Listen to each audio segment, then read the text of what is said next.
Wishing for greatness, never looking back. Fear the war, check the score. Can't ignore talent, strength in the Lord. Lions in the pack, never got slack. Wishing for greatness, never looking back. Fear the war, check the score. Can't ignore talent, strength in the Lord. SAGU is the place to be. Is the place to be. SAGU is the place to be. Is the place to be. Yeah.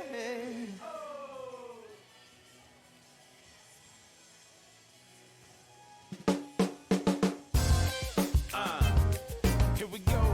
SID, baby. You ready? A night. On the ones and twos. Yeah.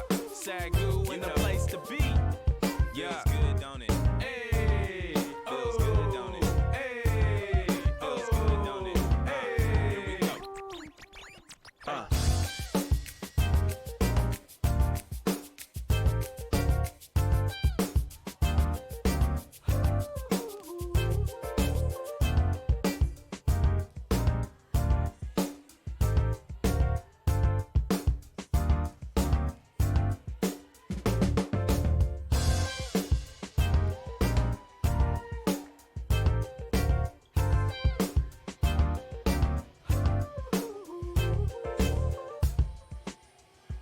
Lions in the pack, never got slack. Wishing for greatness, never looking back. Fear the war, check the score. Can't ignore talent, strength in the Lord. Lions in the pack, never got slack. Wishing for greatness, never looking back. Fear the war, check the score. Is the place to be.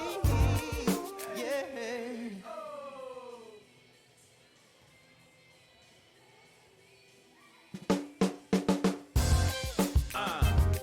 Here we go.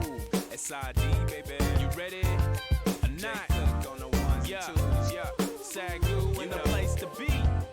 Yeah. Feels good, don't it? Hey. Feels good, don't it? Hey. Feels good, don't it? Hey. Here we go.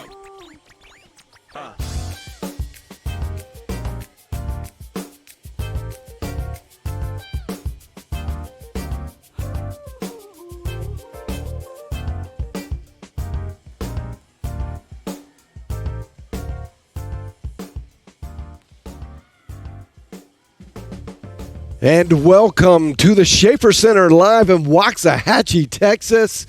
It is day 2 in a row of SAGU women's volleyball. Your Lady Lions are on the court warming up right now, and they're going to face off with the Southwestern Christian Eagles. Have come down from Oklahoma City. My little sister... I was going to try to make the rhyme.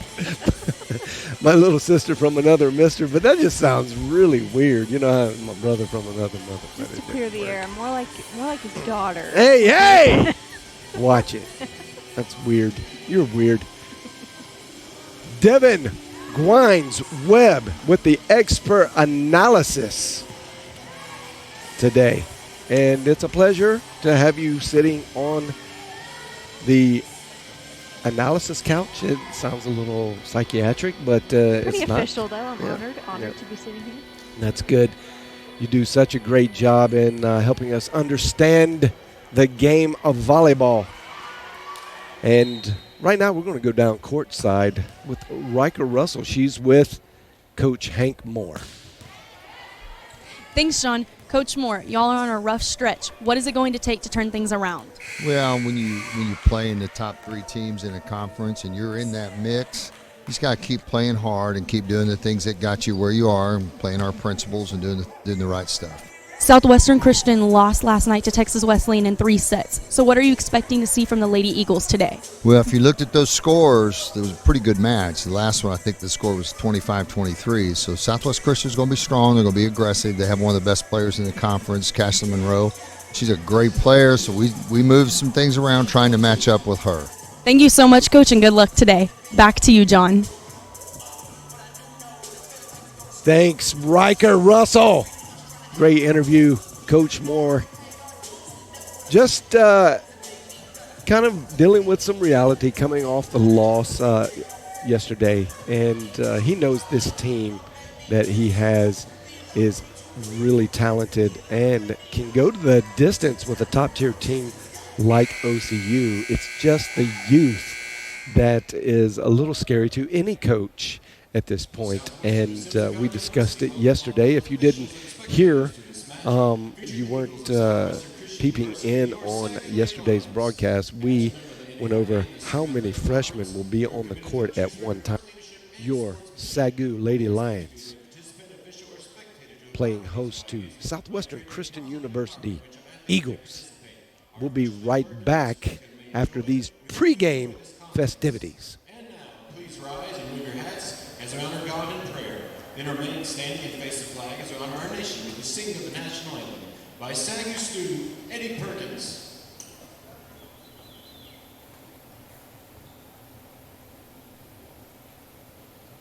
Father, we thank you for today, for this time here. Lord, I ask that you watch over all the players and officials, protect them from all injury and all harm. Win or lose, they give you the praise and glory. But we ask that you guide us on our ways back home and our travels as well. I ask all these things in Jesus' name. Amen.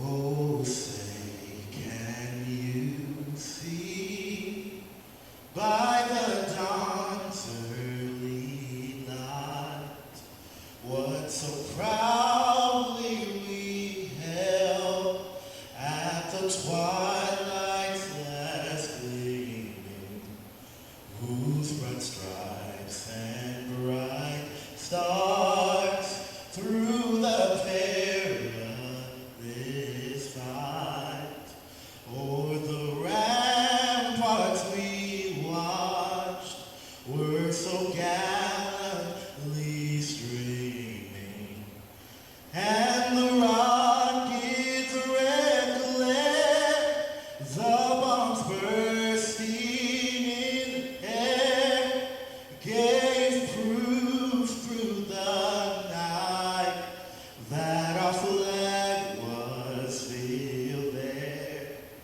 Oh, say does that star-spangled banner yet wave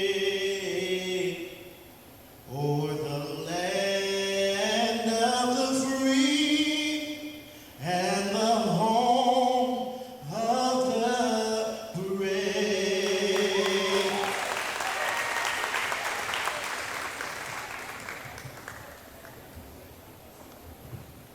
And now the starting lineups for the Eagles. Middle blocker, sophomore, number 2, Aubrey Sanders. At setter, senior, number 4, Peyton Parsons. Defensive specialist, freshman, number 6, Peyton Parsons. Defensive specialist, libero, senior, number 9, Bailey Murphy. Outside hitter, senior, number 12, Cashlyn Monroe. Sophomore, outside hitter, number 15, Faith Castaneda. And at libero, number 11, Carly Parks. Head coach is Barbara Jackson.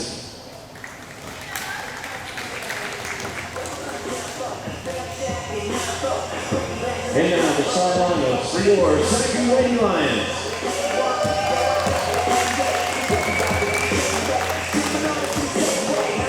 At middle hitter, senior number 3, Madeline Hartline.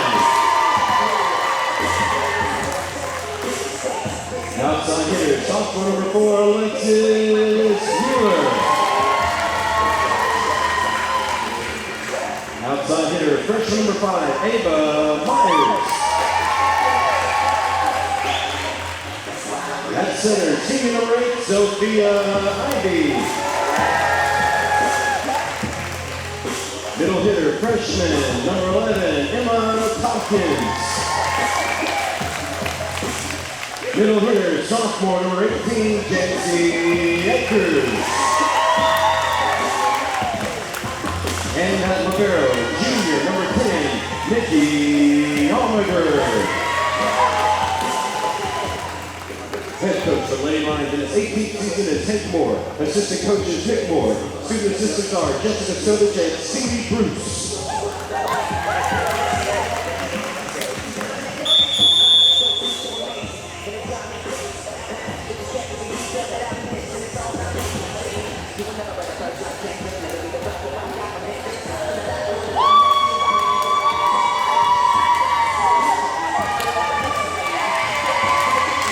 that does it for the starting lineups and the pregame festivities.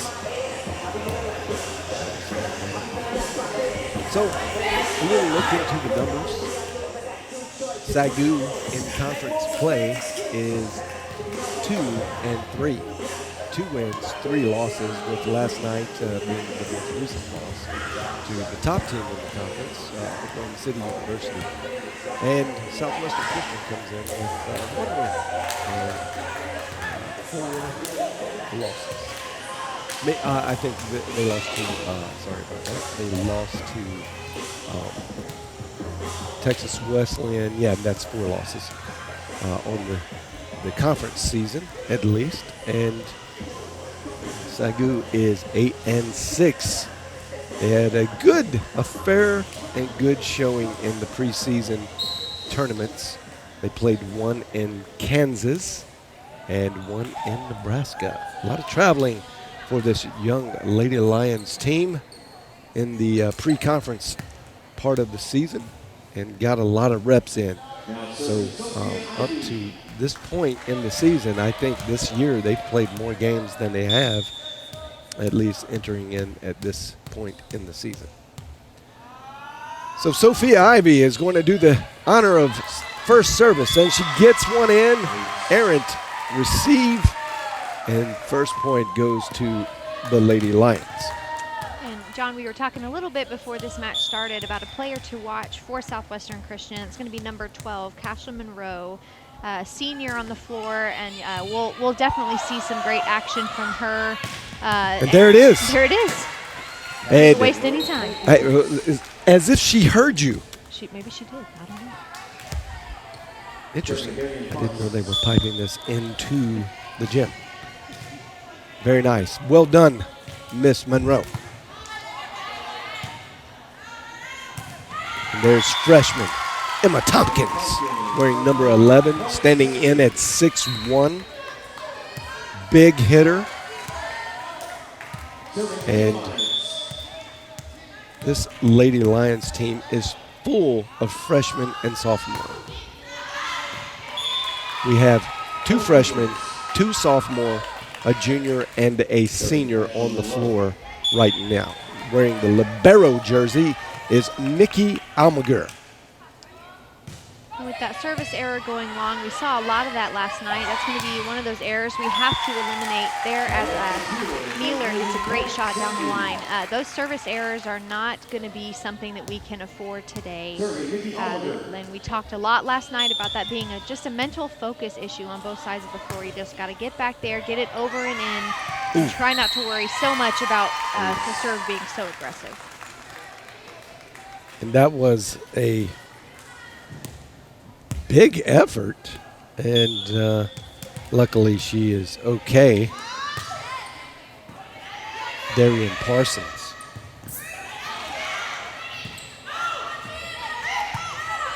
Almaguer receives it. Good set to Maddie. Hardline brings the heat down the middle. Just a little too much for the Eagles to handle.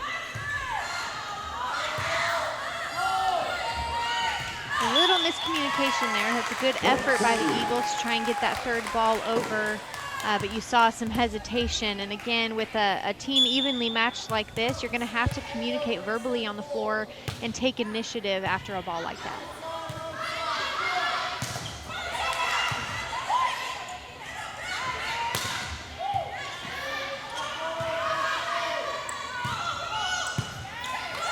We see Monroe even taking balls over from the back row here as Mueller puts another one away for a Lady Lions point. But again, we've seen Monroe on the front row and now already on the back row taking some back row swings. Well, Cashlyn Monroe is the heart and soul of this Eagles team. Oh, and that was a great play, but a good get by Ava Myers on defense.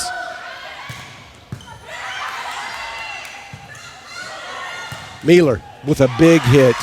And that is what she does best. Her calling card is to kill. Kill, kill. Nikki Almaguer to serve. little conversation between Coach Moore and the R2. They're looking at some paper work down by the scorer's table. Well, while we've got this break, we can talk a little bit about on that last play, if you were able to see it, Almaguer took that second ball with Ivy digging the first play. The libero is set to take the second ball in an instance like that when the setter digs that first contact. So there are some interesting rules, much like we talked about last night. If you're a back row player, you can't jump in front of the 10-foot line to make an attack across the net. So very similarly, if a libero is taking that second ball, they're in front of the 10-foot line. If they set the ball with their hands, then whoever hits it the third time over cannot jump. That would be an illegal play. So you'll see a lot of times Almaguer taking that with her arms to make sure that her offensive players can still jump. A little bit of a broken play there by the Lady Lions, and they are fortunate to walk away with the point because it gave an easy receive to set. That was nice for the Eagles. And just a miss hit there by Emma Tompkins. Ava Myers tries to get it, and she couldn't handle it. Well played by the Eagles. That was actually Faith Castaneda.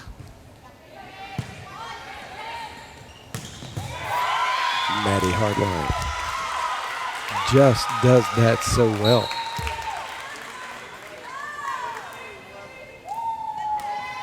She does so much for this team. She is the heart and soul leader for the Lady Lions, and is called on to mostly for her defensive and blocking skills.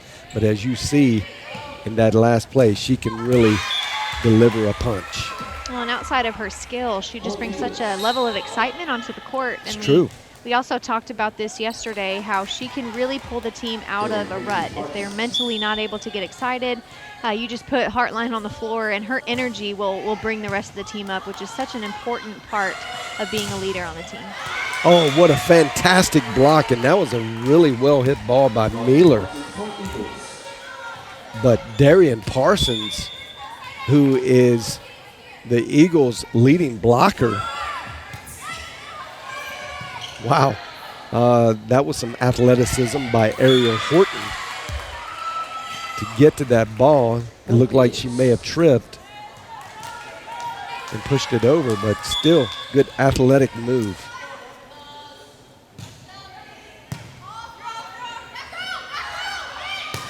Horton, very long.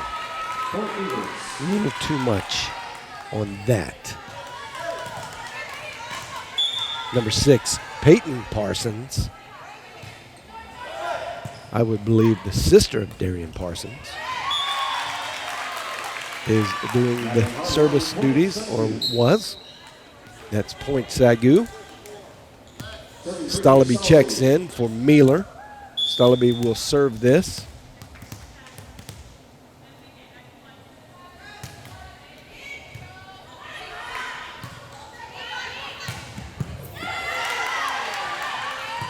Great defense there by Stalaby. When she comes in to serve, I know Coach Moore can always count on her to be there defensively. She's got a great view of the floor and really stays focused on what her task is as a defensive player. And that was really a fantastic set by Stalaby to get the ball back. It was a little bit of a shank hit by Ariel Horton. Stalaby happened to be there and bumped it over from a long way away. Gave Ava Myers the best opportunity for a kill. Myers did not get that over. Inbounds.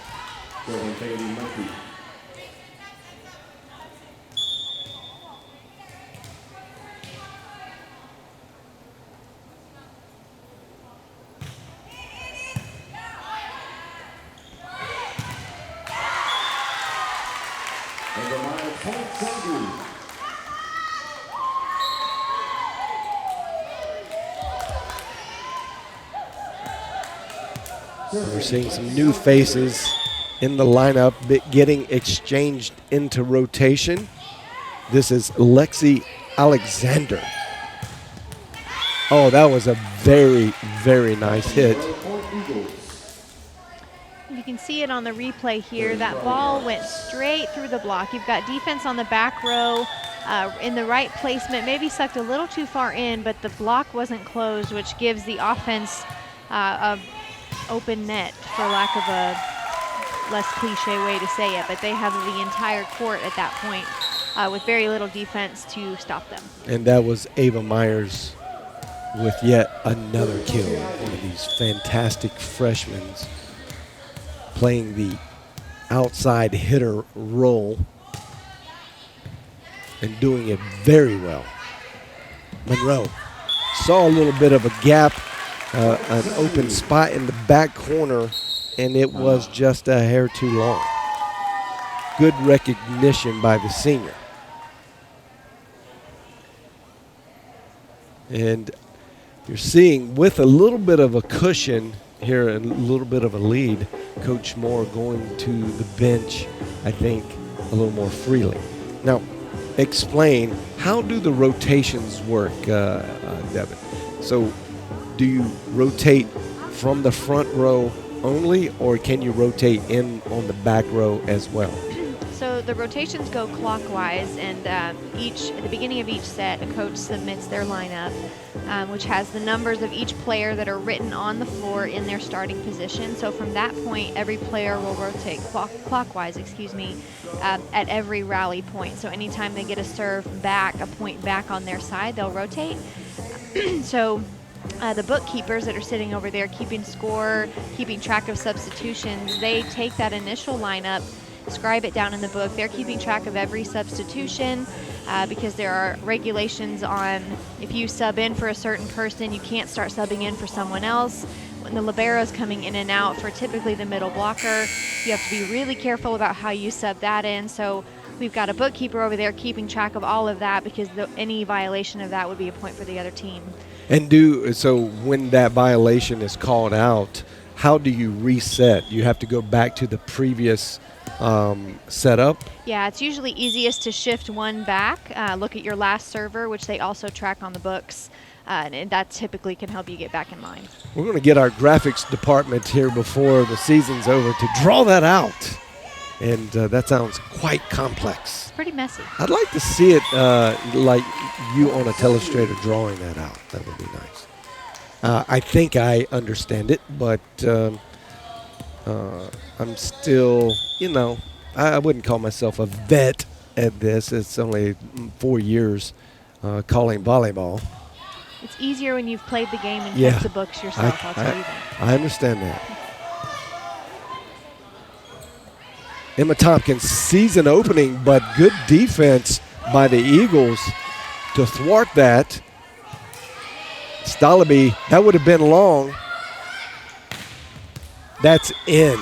Monroe, yet another kill. She leads the Sooner Athletic Conference in kills per game, per set, at 4.3. And she has more than met that already in this first set. It's an errant hit. Got a serve-receive error by Almaguer, and Nikki's usually a pretty consistent passer for the Lady Lions. You see there her immediate frustration after a shanked pass, but especially as a libero, I know she's ready to get that under control and get her passing back in order. That was tipped by Emma Tompkins, so that's going to be point. Eagles. Good play by Monroe yet again.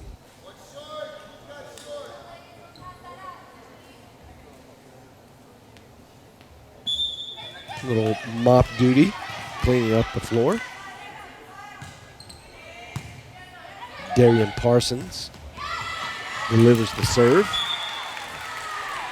And that was a little bit of that was a good hit right there. She came straight down on it. That was Jancy Akers. Monroe with a big hit. Sophie Ivy couldn't handle it.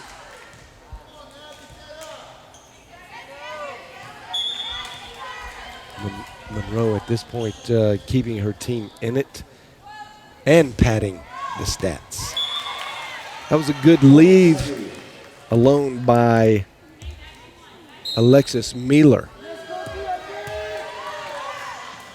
And in warm-ups, Devin, you and I were just noticing how it appears that the summer workout sessions that Mueller had was really showing up on the court this year as a sophomore. She was a fantastic freshman and had a great stat line for kills, but her form's even better this year. You see there, if we can catch it on the replay, you see the Lady Lions go up, set the block. You've got Hartline and Mueller, but see how far they are off the net here.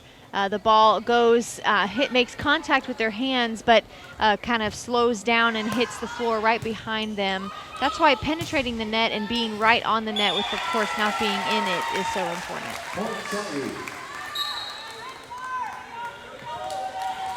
And we were not given a name for the jersey number 10 for the Eagles, and I just don't know who to assume that would be.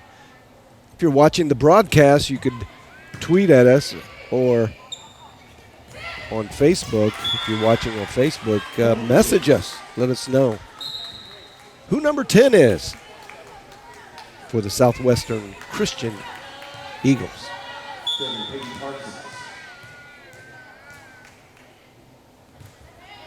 Oh, I thought that was going to be in, actually. That was sneaky by Peyton Parsons.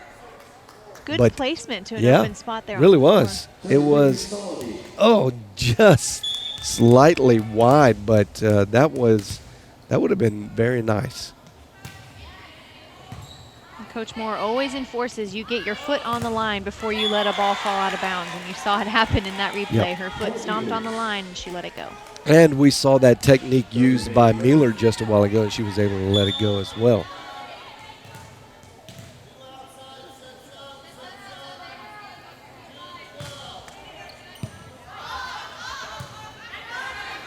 Wow, Ariel Horton with a big vertical jump there and a good, solid delivery.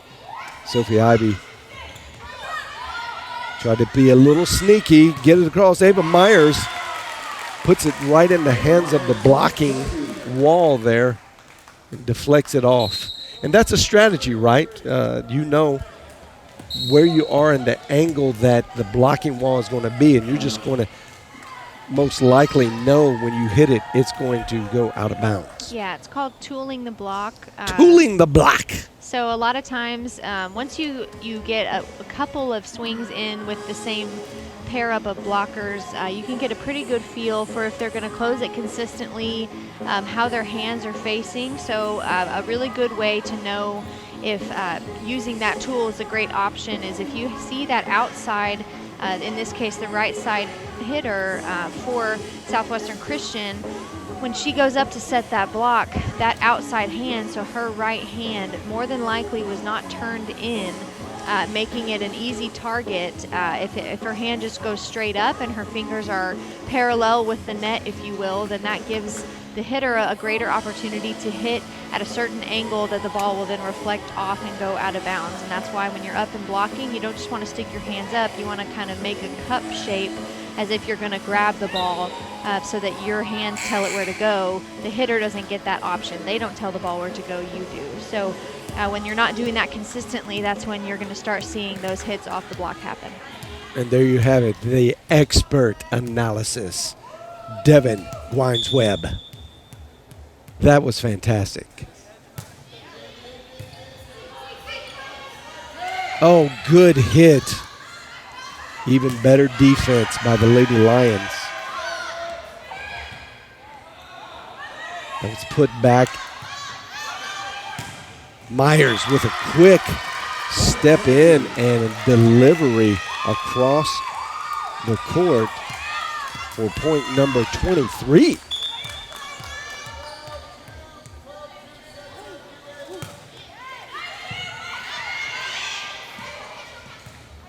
Monroe. Ariel Horton gets it across. Monroe again, and it was tipped. Went down the net line and out of bounds, so that's point Southwestern Christian. And you see there too, she's a little bit off the net on that block, giving the ball the room to move around. The libero, Carly Parks, serves. Now Monroe gets it across. Ivy to Ava Myers.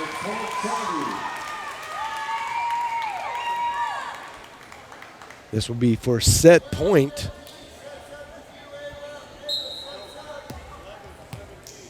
A little confusion over on the sideline. Emma Tompkins didn't know she was going to come in that quickly, but they get that resolved, and Sophie Ivy to serve. It's in. Bad serve received there by Peyton Parsons. And that would be legal. It didn't used to be several years ago to use your foot. Oh, really? But now it's legal. Well, now it seemed like it had always been legal if your foot was connected to the floor and it hit it and it went straight up. But you can now, like, kick at it? Yep. Wow. And that has gone back and forth collegiate-wise and then club, too, when you play in high school. The rules were always different, it seemed, and so there have been several rule book changes, and always in sand volleyball you could use your feet. Granted, you have less people on the court trying to make things happen there, so you want to use as many limbs as possible. But now in indoor, you can. It's obviously a last resort. You don't want to just start sticking your feet out, because we didn't choose to play soccer. So you want to try and use your hands and your arms, but it is legal now if you do happen to make that contact. Want to say a big shout out to one of our super fans watching in, big time Lion supporter, Dr. Rob Blakeney. Thank you, Doctor. Peeking in on the broadcast. I know you like to support these Lady Lions. That was a great first set. What was interesting is SAGU had a pretty significant lead at 2 different points in that first set. But whether it be little errors that they made, or we saw Monroe come out really well a couple of times with some great swings. Yep. Like you said, she was keeping them in the set, keeping them in the game, and they fought back one point at a time. So it'll be interesting to see here if the Lady Lions will keep that same kind of mantra going through set 2, if they will allow that opportunity to come back and be in the game, or if they'll keep that lead and keep trying to build off of that to keep a lower scoring set here for Southwestern Christian. Well, you know, Monroe is obviously they are well into the season now, so she knows what her role is fully. She's going to need to get a little better support from the youngsters.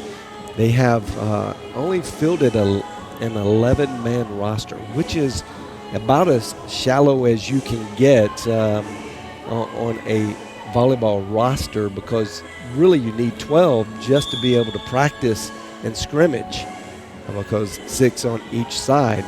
And so this team in Southwestern Christian is definitely lacking on the personnel side, which makes it tough. There you see match stats. 15 kills by the Lady Lions. Hitting percentage .583. That is a fantastic number. You know Coach Moore is very excited about that number. And we talked a little bit last night, John, about the difference in the kills stat and the hitting percentage. I honestly prefer to look at the hitting percentage stat, just because looking at the kill stat, there's a little bit of disparity there, because that doesn't take into account any errors that were made. So you see, while SCU was only down 5 kills to SAGU's 15, that hitting percentage is drastically different, and that's because SCU had several more errors that were made, bringing that percentage down. So that stat tends to give a pretty clear picture of where the team stands as opposed to the kill stat. Yes, and I know logically when you look at that stat line, that really tells a lot about the game in one stat line. So I get that. I tend to look at when I'm trying to assess before a game how this matchup will look. A lot of times I look at the points for and points against. And I'm not quite as astute a volleyball student as you, Miss Webb, but that number between points for and points against, if it's positive, you know you got a good team, and the more positive it is. So tonight or today's game, SAGU definitely leads that. They have right at a 2-point plus differential, where the Eagles come in with almost a -2 differential. Monroe serves. It's good. No communication there. Mealer was getting ready for the set to come her way, and Hartline went to the middle. There was no one there to set. It was interesting. Ivy was there. She was facing the direction of the ball. It looked just like a little bit of confusion, which again goes back to why verbal communication is so important on the floor. And that's what you get, good communication, the more experience that you have in a team. And we were kind of joking, but yet serious. Both of these teams are fielding a high number of freshmen. Monroe from the back line gets it in. Ariel Horton from the back line with a lot of power. And Maddie Hartline, two-handed stuff. That looked like the equivalent of a dunk in basketball. Ooh, that was too close. That was closer than I thought. That was on the line, on the outside of the line. Sneaky. And that's the savvy play of Parsons. Darian Parsons at that. There are two Parsons that are usually on the court for the Eagles. And what was that, Devin? Looked like an out of rotation call. I'm trying to see here. Who is the culprit? Oh yeah. So you see there. Oh yeah, Sophie. Yep. If you leave too early before the server makes contact with the ball, that goes back to all that trickiness of how the rotation works in the lineup and all of that. But if you leave and cross over a player that is technically one position ahead of you before the server makes contact, then that's a violation and a point for the other team. A very unforced error. Very unforced. Wow, Mealer. I don't know. I'd like to see that on replay. That looked very close to being out of bounds. Ooh, on the line. Yeah, that was a close one. That was very close. And Brittany Stalaby to serve for the Lady Lions. Monroe receives. That was a good hit by Aubrey Sanders off the blocking wall of the Lady Lions. Now we'll see Peyton Parsons with the service duty.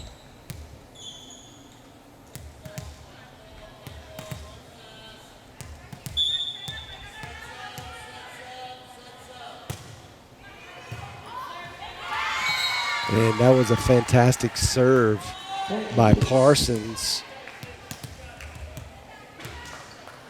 And unfortunately, in a scenario like that, sometimes if you shank a pass just a little bit, if it's still kind of within general distance of the other 5 players, you can recover that. So you know, it's always a bummer when you've got it too far gone, and even running after it won't make a big difference. Southwestern Christian on a roll here. Ava Myers gets it to deflect off like you had so eloquently described earlier. That was a perfect tooling the block by Myers.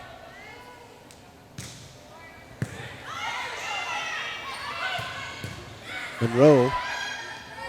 No, I'm sorry, that's Aubrey Sanders with the hit. Good defense by the Eagles. Monroe gets it deep into SAGU territory.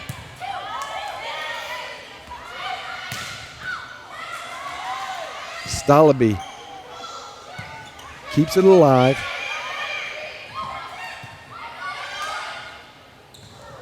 And that is just an errant set that went just a little too high.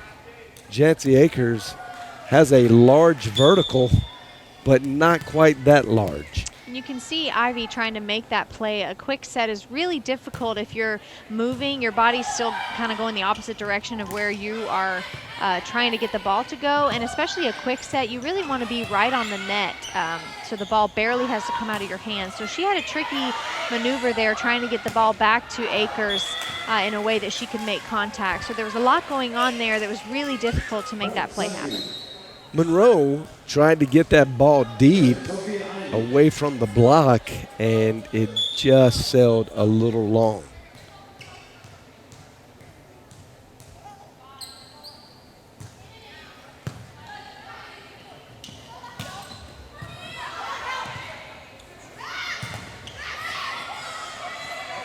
Good defensive play by the Eagles.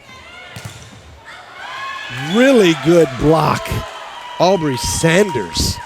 A general rule of thumb there, you see how the SAGU defense here is all sucked in really close. There's always got to be at least one person standing right where that ball hit, and that's Would a that great be the example. libero's responsibility In there? this scenario, yes.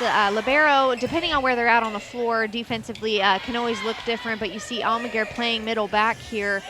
She's got to be deep. It's so easy to get sucked in. You want to be closest to what's going on the floor. You want to be close to the action. But that's a great example of why it's so important to stay deep, because that one time that the ball goes deep like that, you're not going to be able to shift the weight from your toes to your heels, change your body direction, and then make that effort to sprint after the ball. All of that, even though it may take only 3 seconds, you don't even have half a second to make that transition. So you got to stay deep and got to play your zone on defense. Well, what a transition between sets for the Eagles today, or this particular set. They have really moved into great defensive posture, and their blocking scheme is working much better. Not as many unforced errors being committed. They're just playing a good, solid set of volleyball, and that is why they have a 5-point lead right now. Well, and this is the equivalent of a lead that we saw reversed in set number 1. So definitely unexpected going in here to set number 2. And you see Coach Moore on that play between Ivy and Akers. That was a misconnect. He jumped up. You can see his frustration when he gets a little bit more passionate. So he's ready to turn this set around. That's a good save by Ivy. Oh, good block. Emma Tompkins and Jancy Akers again. And what a great anticipation by Monroe there to get it over the wall perfectly and land it into the open spot. That was just a fantastic athletic play by Monroe.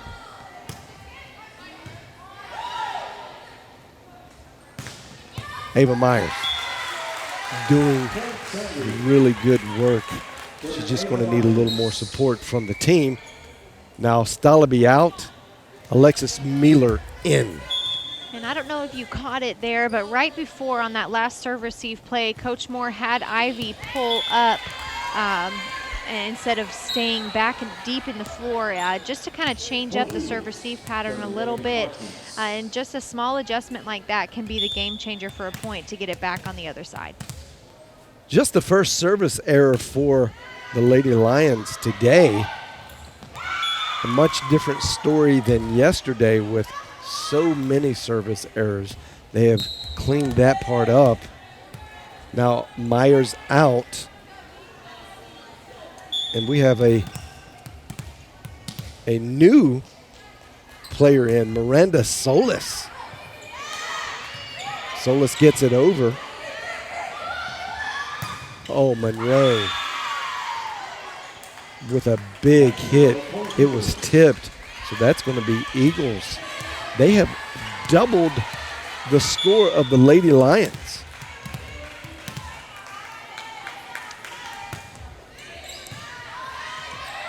Coach Moore has tried to change up that serve-receive rotation. He subbed people in and out, called a timeout. So he's trying to pull out all the stops here to figure out what's going on with this Lady Lions team. Appears to be a little lack of focus. There's Alexis Mealer with a sneaky little dump play. There we go. You could see Coach Moore excited about that placement. That was good court awareness. Really starts with the court awareness. Then it's got to be a good delivery from receive to set to kill. And they're not executing that middle part very well right now. What's so fascinating about the game of volleyball is how quickly the momentum can change. Yeah, yep. Point to point, and then you see here SCU has really pulled away, and the Lady Lions are struggling to get anything. I mean, they can't get a pass, they can't seem to get a set. Lots of miscommunication for the third contact as well. So we see another timeout called here with the largest point deficit that we have seen this entire match. Actually, yeah, you're right. Not just on either team, but in the whole match. That was Lexi Alexander. No, I'm sorry. I was going to say that they got that kill. That was Bailey Murphy with that last kill. So it's 17-8. This is a tremendous mountain for any level of team to make a comeback. So it's going to be interesting to see what kind of gritty play that Coach Moore can summons from his young ladies to come out and not give this match up. It would be easy to just kind of roll over and say, okay, we're going to come out, refocus, and get the next set. So, and sometimes in a game structure like volleyball or tennis, there's something to be said about, you don't lay down and die necessarily, but you take what's given to you, and it is a game. It's a game of games, and you can definitely manage the set, the match, and not win every set for sure. The good thing for the Lady Lions here is, although they are down,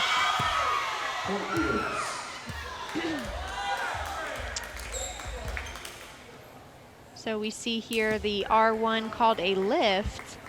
Looks like they may have called it on Heartline on that very Let's see first that again. contact. It would be interesting to see. It did look like it hit her forearm. It was an awkward-looking play. Gets tipped, and right here. Yeah, that's on her. Well, that's kind of in between. So what's important to note, though, is if she has a closed fist, then it's not a lift. Well, so it looked like the ball got trapped in between her arms, and it came up. Could that possibly be? I don't know. It could be. That's so tricky. It's a judgment call. Yeah, sure. And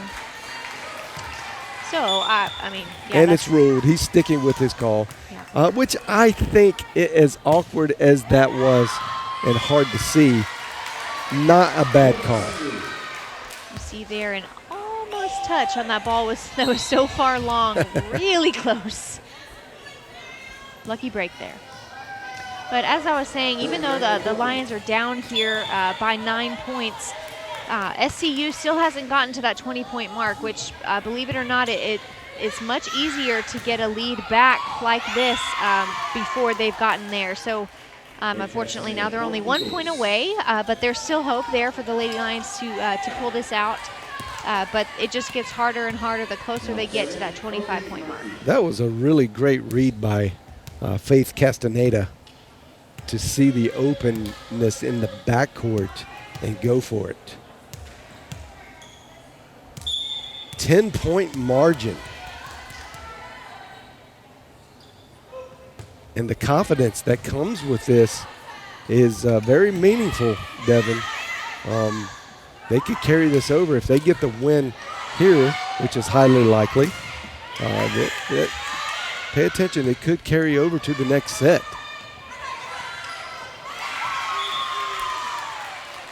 And I think you're right. You had mentioned this even last night.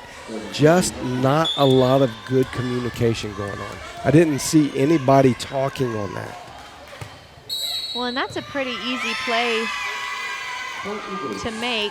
You see another out of rotation call. Looks like Ivy left too early again, so that'll be the second time that's happened. But on that last play, Almaguer and Ivy, that first ball should never be taken by the setter. So whether or not Almaguer was speaking loud enough for Ivy to hear, you know, that obviously we can't know that, not being on the floor.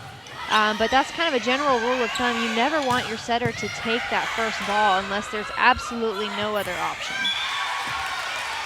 Good point by the Lady Lions, but that was a really good hustle. It was just a little deep in the net, but Parsons was there to try to make something happen. 21-10, 11-point lead, largest of the game. And you see we've noticed Heartline's energy already several times these last couple of plays, trying to pick her team up. She's really an encourager, trying to shift the momentum around to give the Lady Lions the hope that they need to pull this set out. Good block.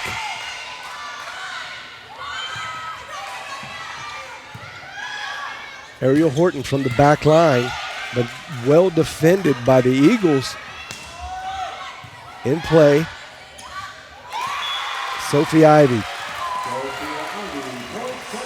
with the Decepticon move. Looks like she's going to go up and kind of jump set and then switches up with that left hand ever so sneakily. And that move is all about confidence as a setter. You've got to make it look like you're going to really set the ball, but be ready to do that dump strong left-handed, and Ivy did it perfectly that time. Still 11-point lead. Eagles to serve. Peyton Parsons.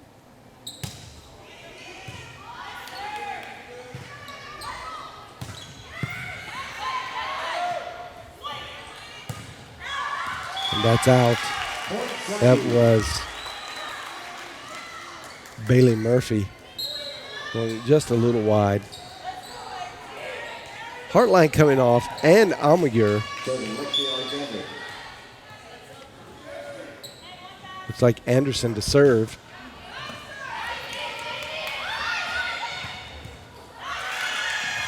Wow, good hit.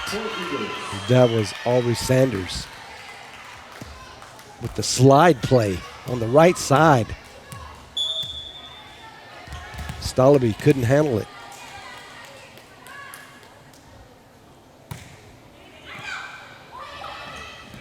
Wow, happy birthday.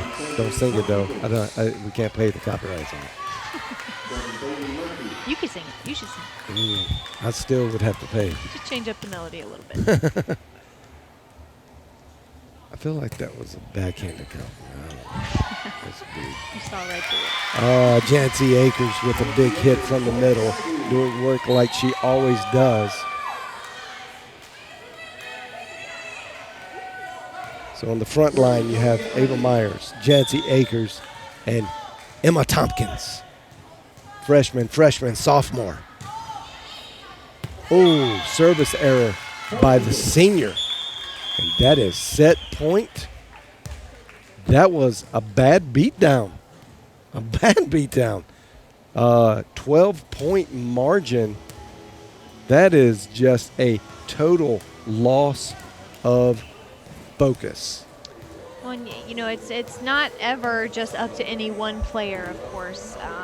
There's always room for any teammate to make errors, and then you mentally just have to pull yourself out of that and get back in the game. But we saw a lot of errors, more than what we've seen in the past from Sophia Ivy in that set. And normally she's very calm and collected, a great communicator on the floor, but it looked like she was just having a little bit more trouble than normal recovering in that set, which is very unusual.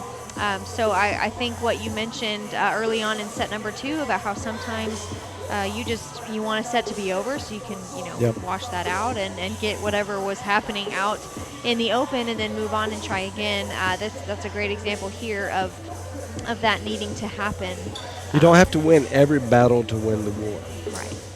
And of course you would like to, and you like to make your statement, but in conference play, the stakes are much larger, and a young team like this needs to learn that lesson that you just can't take any team for granted, no matter what their record is or no matter how good you feel that you are. It's competitive college volleyball, and you got to come out and play your best every time.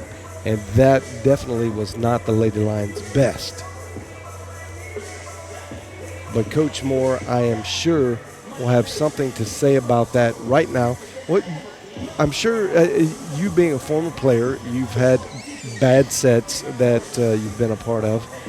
How does Coach Moore approach this and refocus the team back to the potential?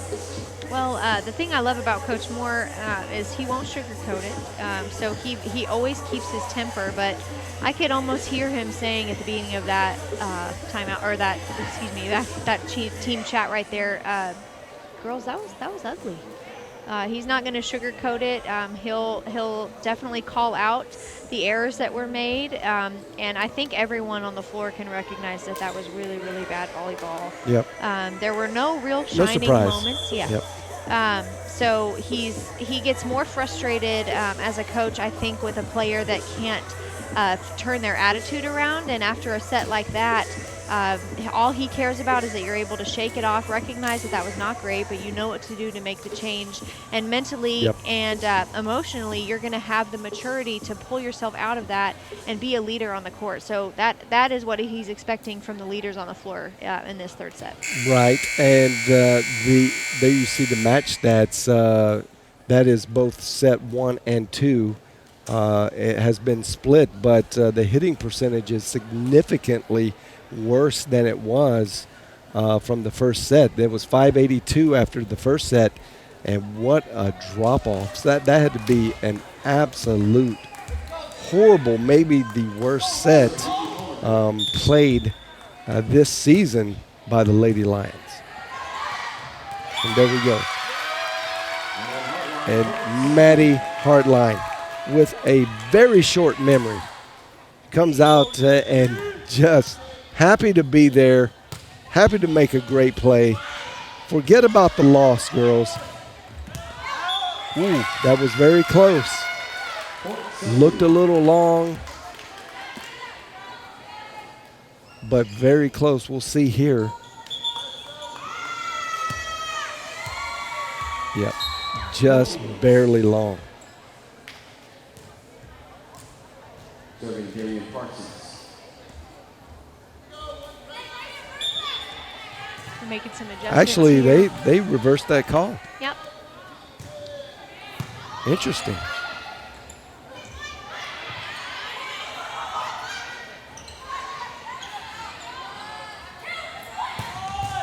Oh, big hit by Emma Tompkins. And, the reason for that reverse, the R1 didn't see a touch on that play, but Tompkins went up to him and told him that she did touch the ball. And got you. Okay. That was what the reverse was for. So Yeah, it wasn't overriding the actual line judge. It was a self-reporting. Yes. Oh, great touch by Monroe. She not only hits it hard, but she can hit it soft. Great dump technique right there. Oh, yeah, fantastic.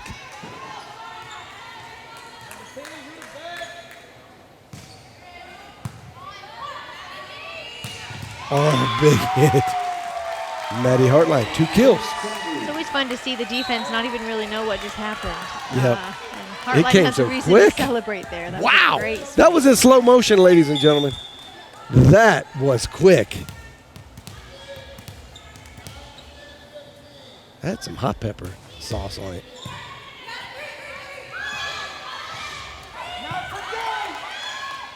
Oh, there you go. Again, left-handed. Sneaky, sneaky. Sophia Ivy.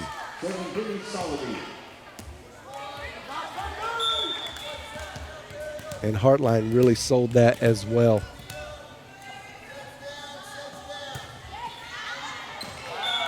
Stalaby with the service error.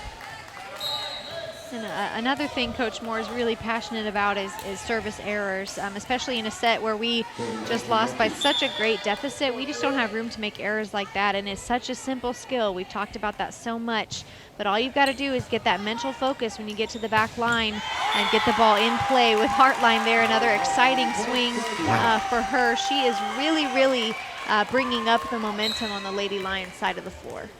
Hartline just decided to go ahead and put the team on her back and really spur them on, not only emotionally, but with great leadership on the court in action. And that was Aubrey Sanders with a very well hit ball down the middle.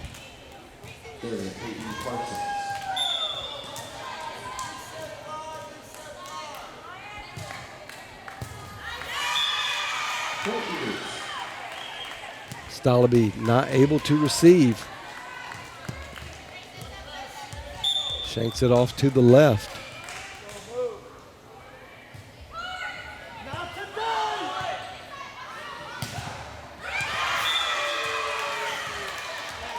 Great hit, great block. Again, you see there, if we can make it all the way, Almaguer sucked in so close. Again, that's her responsibility to stay deep on the court, and that's happened to her a couple times where a block's come back.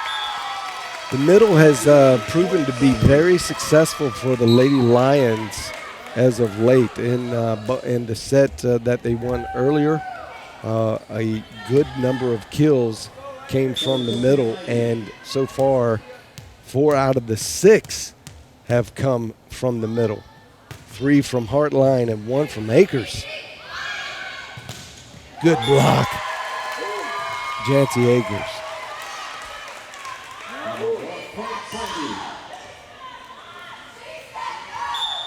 Wow.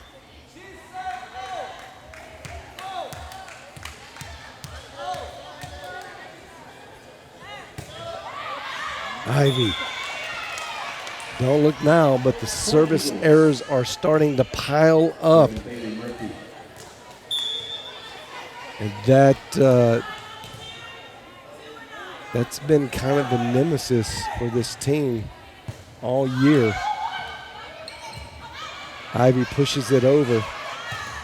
Monroe. Ivy. Ava Myers, it was tipped and it goes in. Big point there. It's good to see the Eagles really respond back after a big loss in the first set. They come back and play lights out in the second set and one up the Lady Lions with their win. And now both teams playing with a lot of exuberance and energy. You could tell both of these teams want to win. Ava Myers to serve.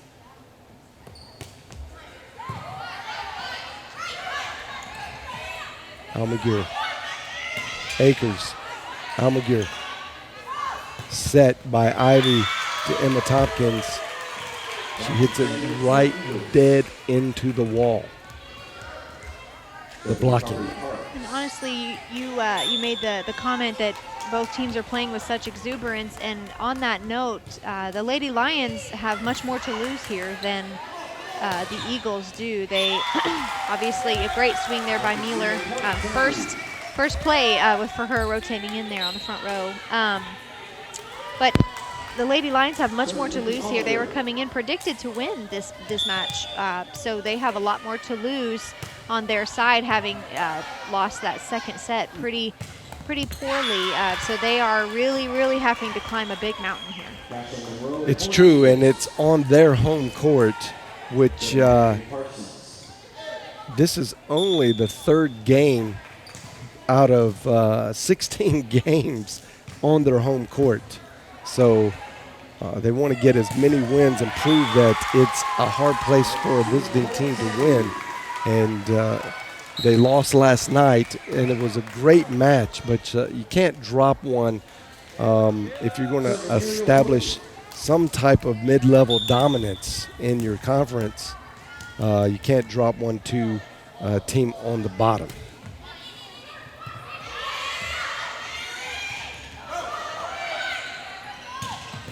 Big hit. Maddie Hartline again. 4 kills already this set.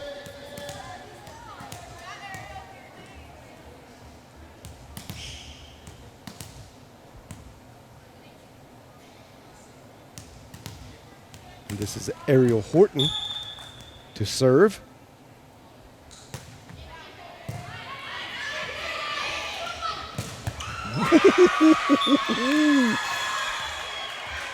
Cashlyn Monroe. Did she take that with her face or her chest? I couldn't tell.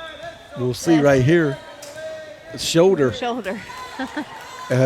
Wow, what a big hit by Monroe.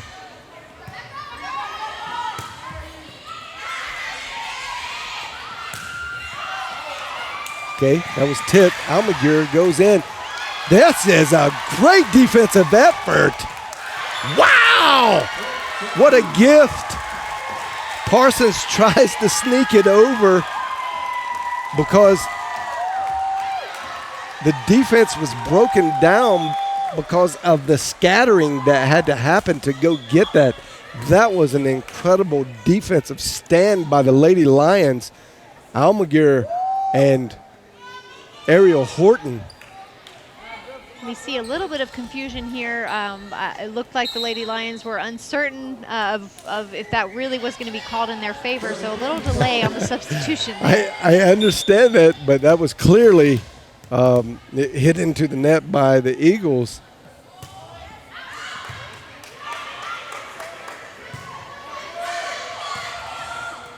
Monroe gets it over.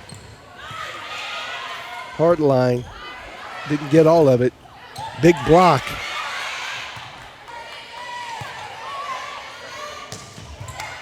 Wow. Good retrieval. Good defense by the Eagles. Nice dump. And the Eagles are very excited to get that one over with, and they get the point.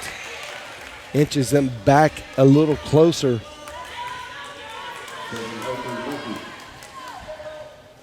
And that's the danger there of throwing out that chicken wing. When you've had such great defense on both sides of the floor, you really want to make that hustle. And you know, I think that it was there, but unfortunately you've got to get both arms under the ball any chance you can, because the minute you don't have that, you lose so much control of the direction the ball goes. Big hit. Ava Myers.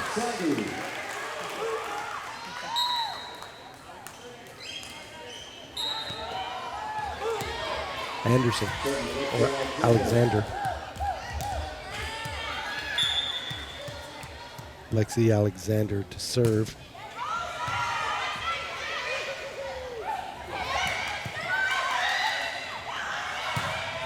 Myers on a roll.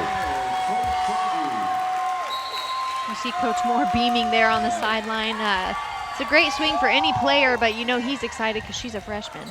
And yeah, and also the freshman that he had just subbed in to serve, Lexi Alexander. She made a great receive on that. Nice bump perfectly to Sophia Ivy, so she could get a great cross-court set to Ava Myers. So that just looked really nice. Looked like it was, as you would say, it was in the system.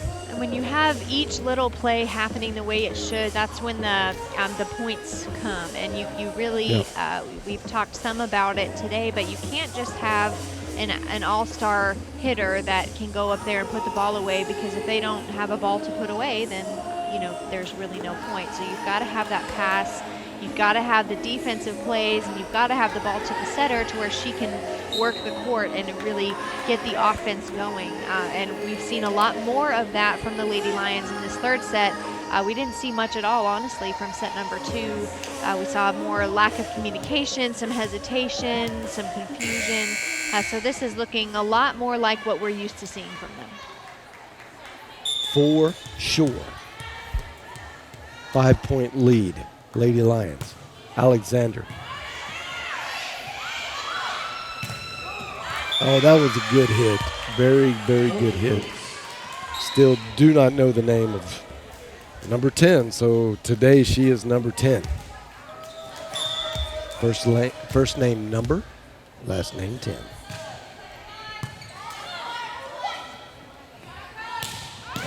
Big hit by Ariel Horton. Good defense by the Eagles. Got an attempt at it, just stayed a little wide.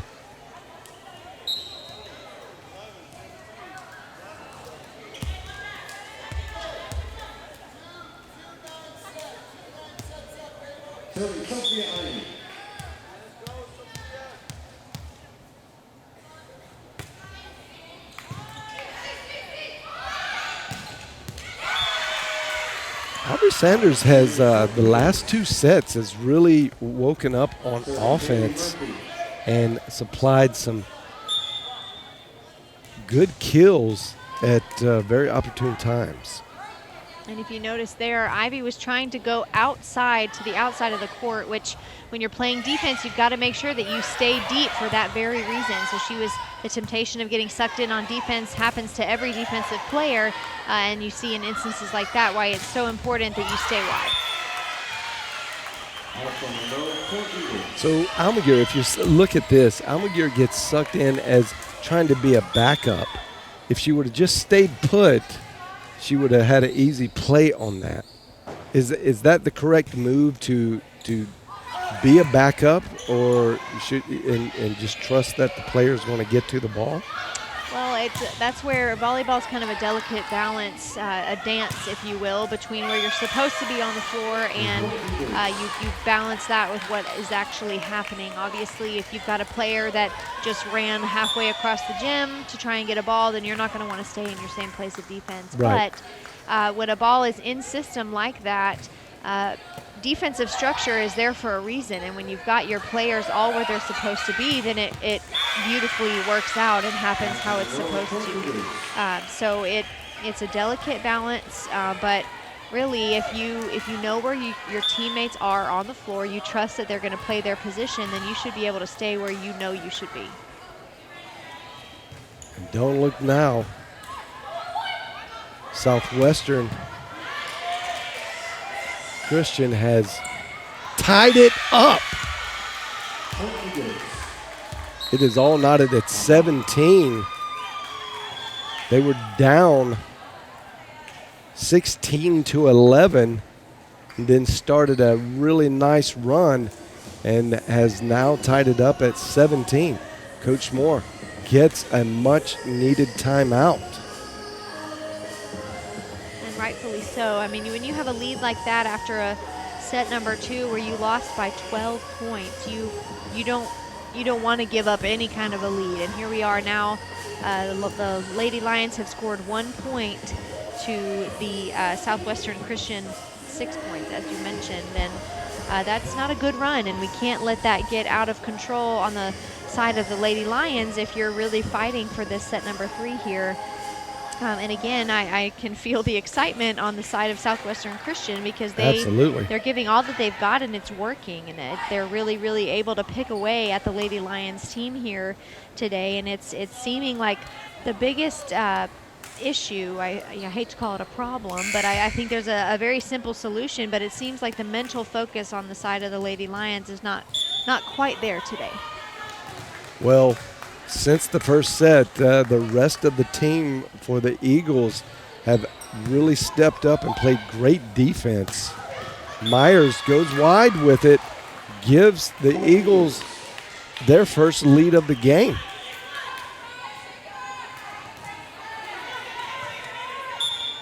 And they have quietened the fanship of the Schaefer Center.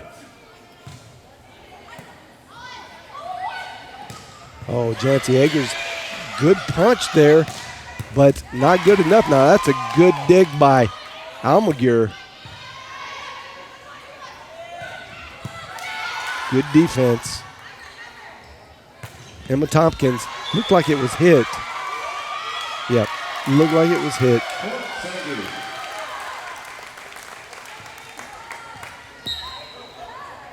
That would have been a colossal out for the Lady Lions, giving the 2-point lead to the Eagles. Mueller. She does good with that opportunity. This is a great point for Mueller to come into the game too, because we haven't seen a whole lot.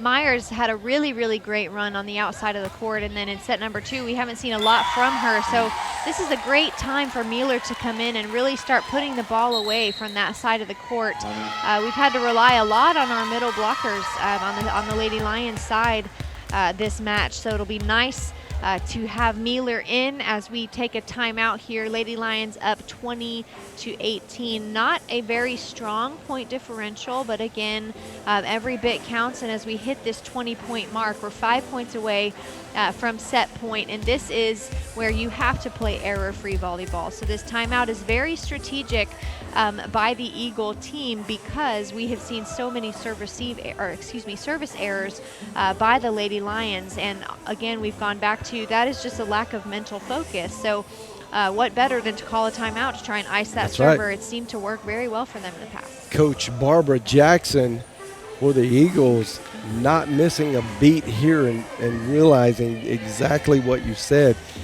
Icing the setter with this timeout, even though they just had a timeout, so it wasn't to save energy or get a breath. Coach Moore had just previously 2 points earlier called a timeout. So very smart management of the game by Coach Jackson here to keep her team, at least in strategy, keep them in it. And there you go. And she's over there with a little bit of a dance saying, I told you. See? And not good news for Coach Moore's team to be so predictable that way. Big swing by Mueller.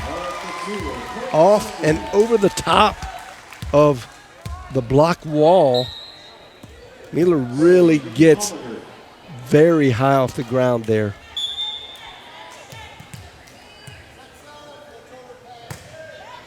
Almaguer serves. Good block on Monroe. Going to give it back to Monroe. Libero gets a great dig on that. Tompkins, Almaguer, a little bit of jousting at the net. This is a big rally. Both teams not dying, not wanting to lose this point. What a great rally. Back and forth. The Eagles get the point. What a dagger. Both teams. That was fun, Devin. That was a lot of fun. And that's a great example of a play that's finished not from a silly mistake by either team. No. But they both were giving 100% in every single play, playing great defense, switching it up on offense. And that's just a smart tool off the block right there that the Lady Lions had the block set, but, it worked in the favor of the Eagles there. Mealer didn't get all of it. Goes back over to the Lions. Hartline tries to get it over quickly. It was not received very well, and Monroe didn't have a good shot at it. Smart play by Hartline. Right in the net, 22-20. Very tight game.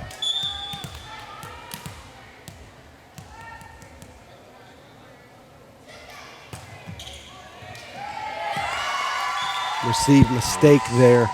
And that's something we haven't seen this entire match from SCU. We've seen a couple shanks here and there, but nothing that blatant. That wasn't a super difficult serve. It just looked like the ball got a little outside of her. It did. Monroe with a hit. Get to Mealer. Mealer sees it open and seizes the moment. Now we're at set point with Ariel Horton to serve.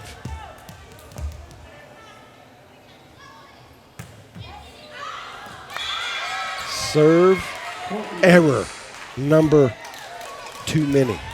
Exactly. Wow. Very well said. Wow. You got him against the ropes. You got a chance to end the set, get the win, and you keep them alive. And there's Mealer. And it was called. She looked back, she's not sure. Yep, it was called set point.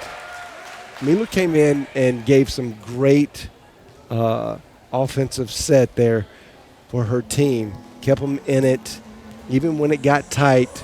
And that's good. She plays well above her class ranking as a sophomore. She really makes you feel like there's a veteran on the floor, and that is very exciting to see because you've got another, you still got a lot more left in this year, and then another 2 years with her. So that has got to be exciting for Coach Moore to know that even though his team is young, they can perform at a high level with this youth, but here in a couple of years, man, they're going to have a great opportunity to be big-time national contenders. Well, and on that same note, you talk about how Alexis Mealer, seems like such a veteran. She's an extremely reliable player, and it's one thing to have an outside hitter that can come in and really put the ball away, but maybe, you never really know if it's going to be hit or miss, if they're going to be really consistently on, or if they're going to one set just come out and for some reason make all these crazy errors. And from what we've seen from Mealer, she's very consistent. She can consistently place the ball well. She has a lot of power behind her swing, which is fascinating because she looks, she's so very tall and skinny, and it doesn't look like she would be able to really put the ball away like she does, but she has such power behind her swing. But she is just so reliable, which as a setter, when you've got that out on the floor, which is why I mentioned there in set 3, it's a great timing for her to be the one to come out on the floor to be putting balls away at that point in the set. Well said. And Coach Moore still talking it over with his team. SCU wanting to get it going. Okay. We got a number 10 name to go with the number. So we now race the first name, last name as number 10, and we call her Riley McMullen. Good to know. She's actually played very well for her team today, giving some key contributions. Sanders, Monroe, the Parsons sisters. This is a dynamic team. They are very young, and you're going to see they're going to get really good And I think this is, although you would look at this as a building year, this is one of those scrappy teams that you don't like to have to go up against, because they're going to be gritty and they're going to fight hard and give you a great challenge every time you face them. And they were fantastic last year. Probably the most understated team of the conference. Parsons serves it in. And Tompkins. That was just a little long. It was very close, but a little Barely long. out.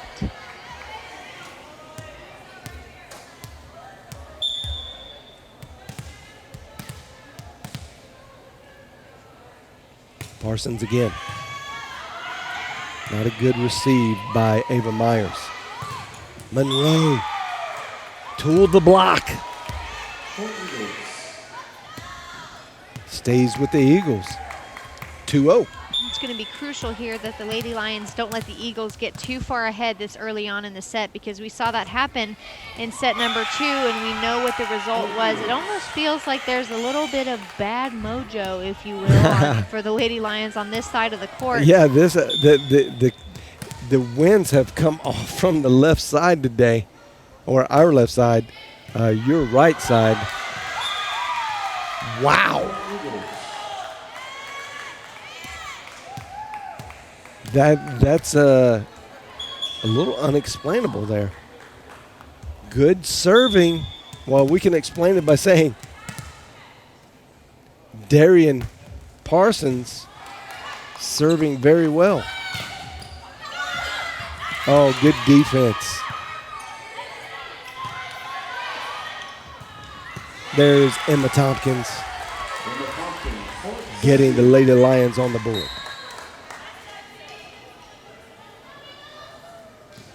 4-1, the Eagles ahead of the Lions. Ariel Horton to serve. Big jump serve. Monroe just gets it over. And that was kind of a splat. Just didn't get on top of the ball. Hartline doesn't make that error very much at all. You saw she kind of took that ball from behind her. She wasn't really able to get behind it and get the ball far in front of her to make a decent play, and we saw the result, the ball going out of bounds, which we very rarely see, as you mentioned, from Hartline. Big hit by Mueller. Still 3-point deficit. Mueller comes out. Stalaby in. Stalaby to serve.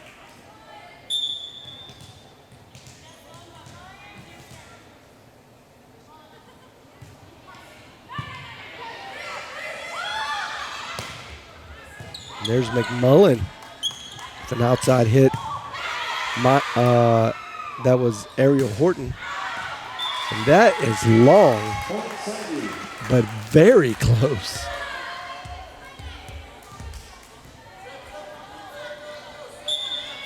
Nah, not as close as I thought it was, but still well hit. Stalaby gets it in. McMullen blocked. Good defense by the Lady Lions. Punches it over. Lions. Quick reaction by Hartline. Could have been called a double hit. No matter what, the Eagles get the point.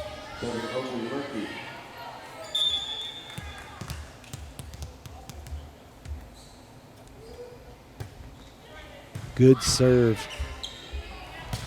And better kill Ava Myers. Very important point there for the Lady Lions, trying to inch their way back into this. Down 2 early.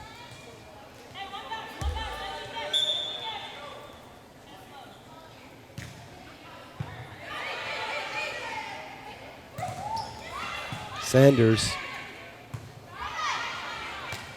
gets it to McMullen. Now Ava Myers tries to get something on it, not all of it. And there is Monroe with a big hit from the back line. Ariel Horton says she can hit it hard from the back line as well. Another big hit. That was tipped. Credit's going to go to Bailey Murphy. We're seeing more and more longer rallies between these two teams, which is a lot of fun to watch. It makes the game Really more is. enjoyable, but you just see both teams picking up their level of play to keep them going a little bit longer. That was Parsons with the quick over. Didn't fool anybody, but that's a tooling the block by Sanders. I believe that was, yep, that was off of Ava Myers. Parsons with a little short service. That sneaky brings the Lady Lions just kind of out of kilter just a little bit, enough to have to rush a set, which is not great, and Myers hits it long. 5-point lead, much like the second set. And this is an earlier point in a set for Coach Moore to call a timeout than normal, but knowing what happened in set number 2 where the Lady Lions kind of let it go and it went way too far from them, Coach Moore is not going to leave any timeouts on the table. He wants to take the full advantage of the ones he has and really get his team rallied before it gets too far gone again. We've talked so much about the game of volleyball being able to change momentum. The excitement can be on one side of the court and then all of a sudden it's switched on the other, and it changes so much with every single rally, really. And so we saw momentum at the beginning on the side of SCU, and then we saw now the Lady Lions are excited and they're coming back in, and now we're back with Southwestern Christian having a 5-point lead here. And it just goes, it's so fascinating how fast-paced the game is, but how quickly it can change. A little fake out. We got a new player for the Lady Lions in. We'll get that in a moment. Eagles, a little soft approach, a joust. And that lands on the line. That is the Eagles' ball. New player in for the Lions on front row, number 7, Jadeja Gada.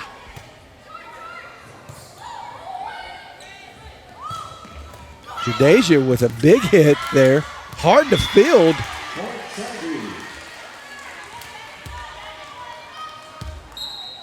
And that is point Lady Lions, still 5-point deficit. Got a little bit of a hill to climb here early in the game.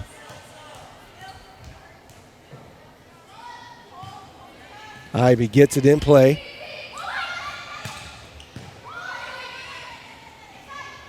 Jadeja.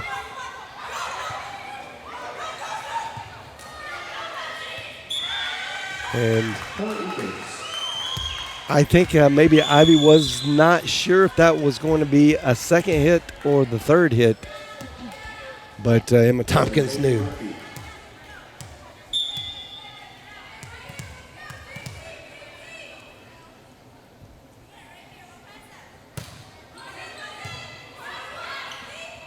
Tompkins goes up strong. Good defense by Bailey Murphy. Oh, you're going to get punched in the face when Monroe gets that clean of a look. That was fantastic from the Sooner Athletic Conference #1 kills leader, Cashlyn Monroe. Tompkins with a big hit. Tooled the block the opposite way, actually. Is that still tooling the block? It is. Okay, well, I didn't see any reason why it would change. It's very less common that way because obviously you have more distance to cover. Yep. But she kind of came almost from the middle side. Oh, Jadeja with a service error. Seems to be contagious. Serving, Carly Park. And I equate that the service errors to kind of in basketball. You miss the free throw. Just too easy. Big hit by Jancy Akers. You see we're climbing up here with that last point. We were down on the Lady Lions side by 7, and here we are slowly climbing back. Again, a huge point deficit here in set number 4. Much like set 2, Tompkins with the long arms got caught up to it. Mealer, good defense. Tompkins not ready, and it hits her in the head. And if you remember from set number 2, we were at this exact spot in the set where the score of the Eagles doubled the Lady Lions. Right. And so we're here again. Deja vu. Oh. I'm sure the Lady Lions are hoping it's not deja vu, because that was very ugly in set number 2 with a huge win by the Lady Eagles.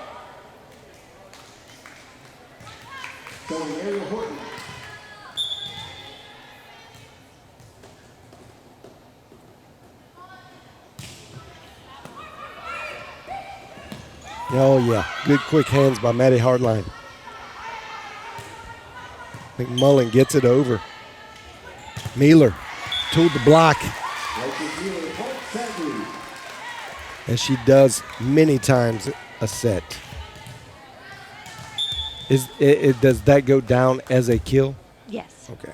Yeah. Oh, little miscommunication there on the Eagles. We haven't seen much miscommunication on their part. That was kind of a rare error. They've been playing fantastic defense the last few sets.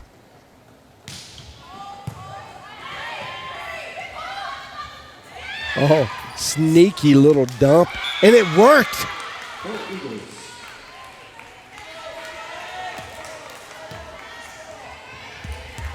And Cashlyn Monroe back to serve. SAGU had cut it to 4. Now it's 5. Mealer didn't get all of it. Goes across court. Murphy gets it over. Jordasia gets it over. McMullen with a big hit. And she's been very consistent with her 2 or 3 kills. She's seizing the opportunity, doing very well on the outside in all of these sets. Been a good performer today for her team. And that was just a bad hit.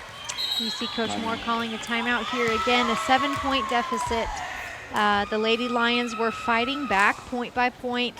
And again, we just seem to have lost momentum on that side of the floor. Started to make silly mistakes, hitting balls out of bounds, not playing that high level that we've seen from the Lady Lions. But the Eagles have kept that same high level of play, and you can see it in the score here. Been very, very consistent from the Eagles' perspective, playing very well, but the inconsistency from the level of play in the Lady Lions is really the storyline here. And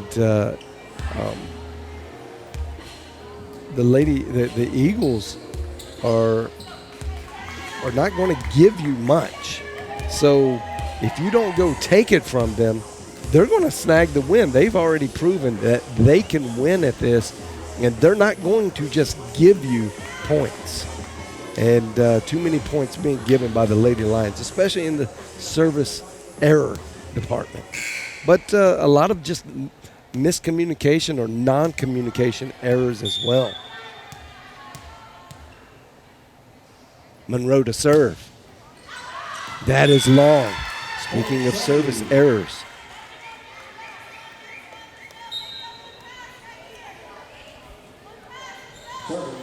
Bit of a hill to climb. You've got Stalaby, the senior leadership here. She knows it's very important to get this in play.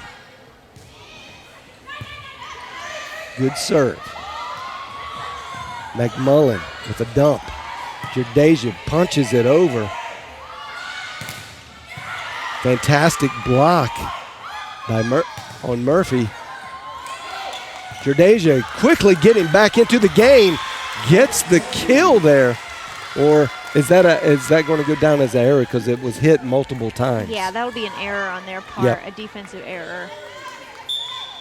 But you saw there, Ivy made the choice to turn that around really quickly and get the offense set back up in motion, and that was a great call to be able to throw off the Eagle defense. Wow. Well, Almaguer got her hands on it, and there was just nobody to back her up in that back left corner. That was well hit by the Eagles.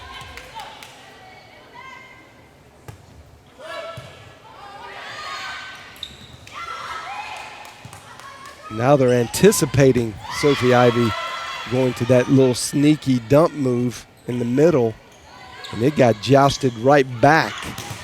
Jadeja gets blocked. Hartline gets it over. Almaguer with the dig. Jadeja, big hit. And that's a point. Having a good game. First action we've seen from her on this floor, and she's actually doing good work. One of the freshman faces of this very young Lady Lions team. Another freshman to serve, Alexander. Saunders having none of it, saying, give us the ball back. 6 points deficit. And the Lady Lions, even with each exciting play like we just saw for that freshman, it's still an uphill battle here. They have so much to pull out of because they allowed themselves to get down by so many points. So while you want to still get excited and you want to get the momentum back on the floor, you have to also recognize it's going to be an uphill battle from here. You can't just play one good play and then expect the game to turn around. You got to keep fighting point for point until you get back in the set. Sophie Ivy to serve. Gets it in. That was almost on the ground. And Monroe saved it. Tompkins. Good hit. Now they have to just get it over. Wow. That was a really good set to kill, and it gets blocked.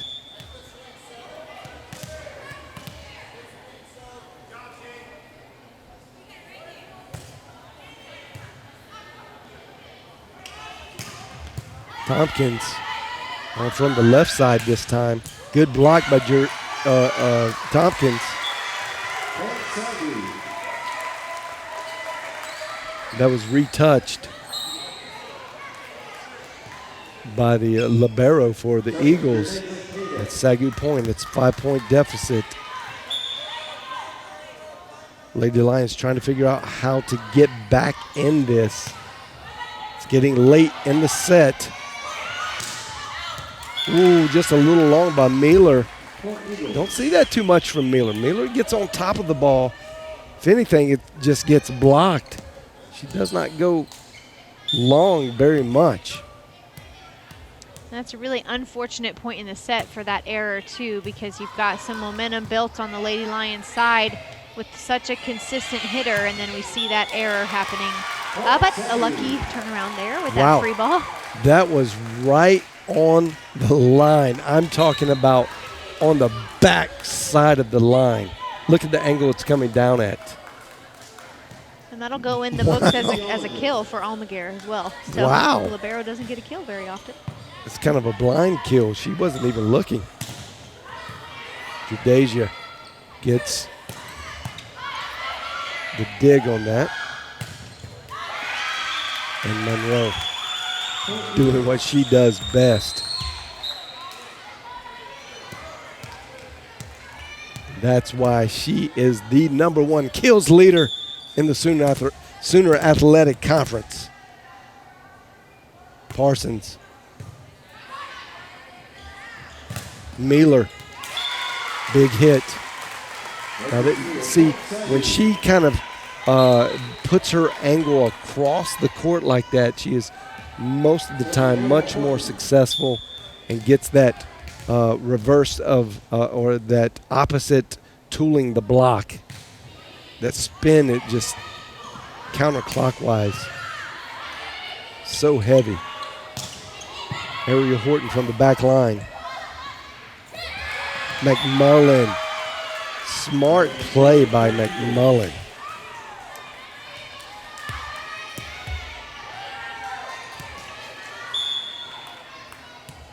She's a veteran. She's a junior.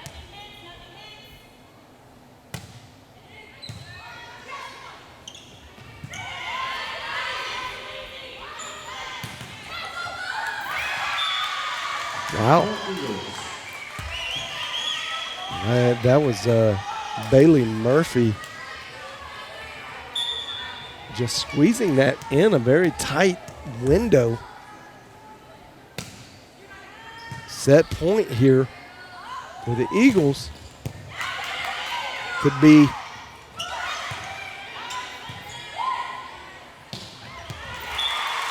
keeping alive. And we've seen teams come back at a set point. So, again, it's not over till it's over. True, but this would be a crazy comeback. And the Lady Lions would have to show a little more spunk than they've shown all day to get this one. Big hit, tooled the block. That was Bailey Murphy doing good work. Now you go to a fifth set. And the teams don't change benches to start. They change at halfway through the fifth set.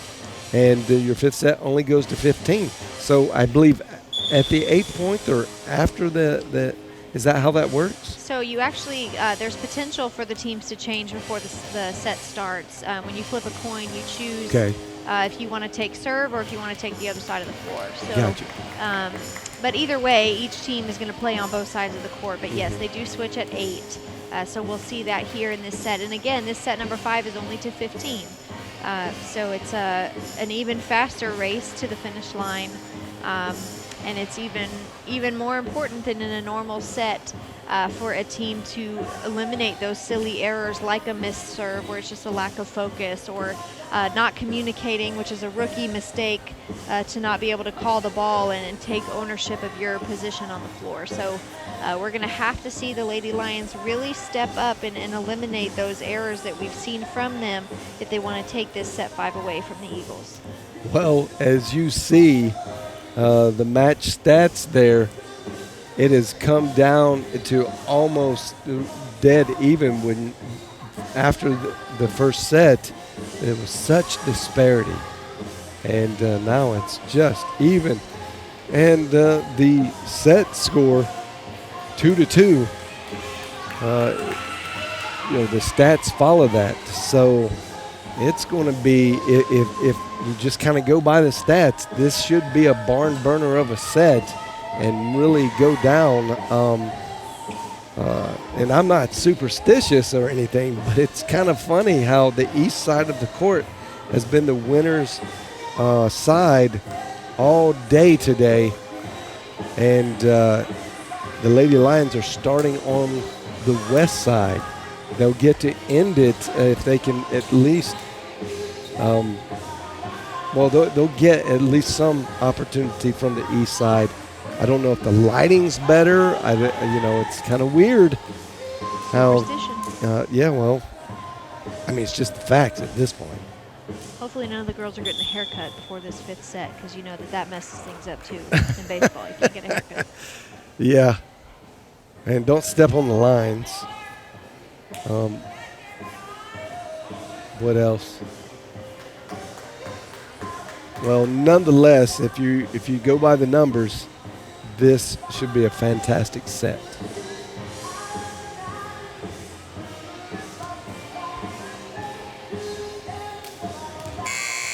Lady Eagles have 7 aces They actually lead the conference in aces served. They have 2 of the top ace servers in the Sooner Athletic Conference. And one of them is serving right now. Peyton Parsons.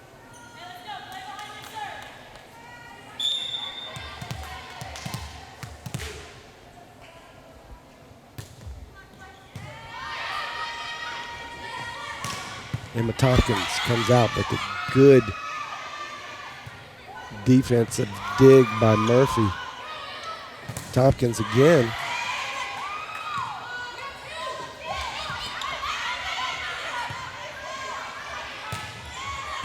Both sides playing good defense. Tompkins tries to get it to where no one is, but good defense again by the Eagles. That's long by Mealer. Eagles get the first point. Good rally.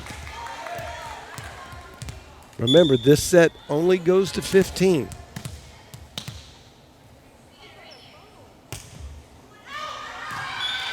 Big service error. So now we're even, error for error. We hit a ball long on the Lady Lions side. Southwestern Christian returns with the long serve. So slate is clean again here in set number 5.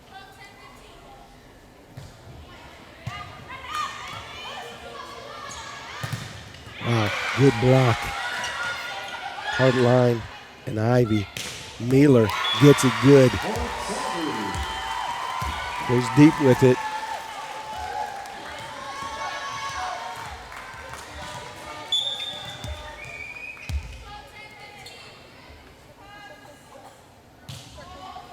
Horton serves. Mealer was there to get the dump.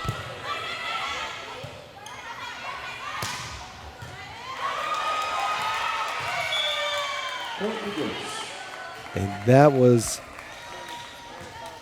kind of a shank on the backside. It was well hit, but Ariel Horton didn't get in front of it. It goes long. Tied up 2-2 with Monroe serving. Mealer. Horton with a big behind the line.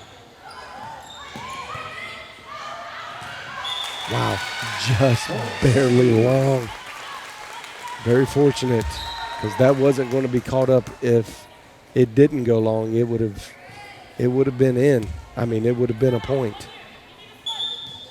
And this set is, I really think, going to go to whichever team takes advantage of an unforced error like that and really takes it and runs with it. And so far, neither team has. They've returned an unforced error with an unforced error.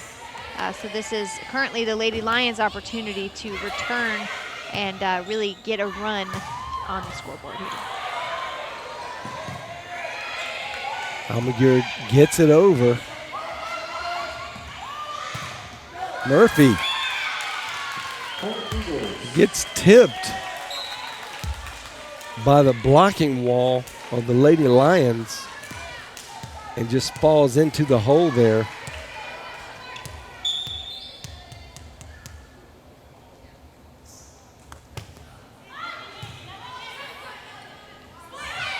Dradeja.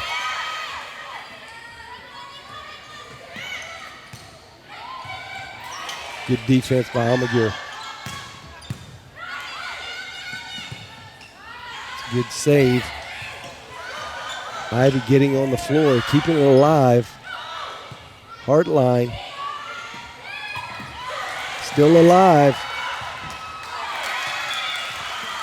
Couple chicken wings.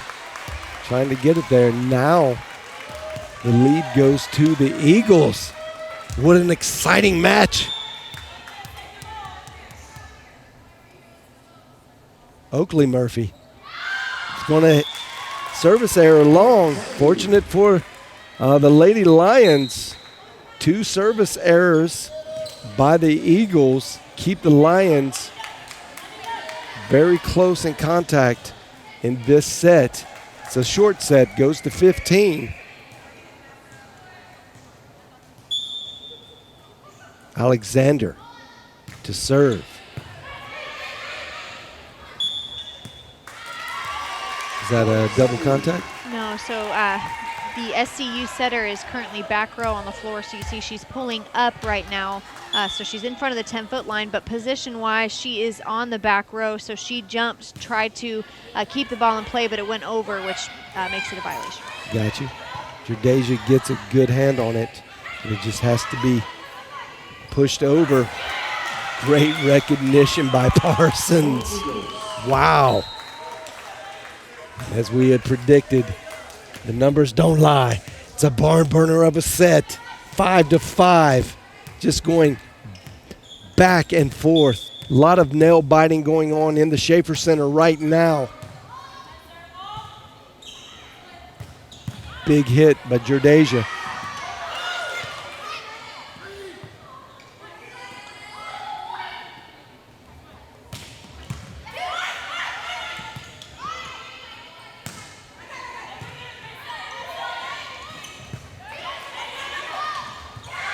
Jousting, both teams a little bit behind Ariel Horton. She gets it over. Good defense, Stalaby. Jordasia hits it to the block, and it's out. Point goes to SAGU. That was a big-time rally right there. Several possession changes. And in longer rallies like that, you've got to be the team that finishes the play, obviously for point's sake, but momentum-wise and encouragement as a team. After a long rally, you've got to keep that high level of energy and excitement up. And keep it on your side here, like we've talked about, though. It's been point for point all through set number 5.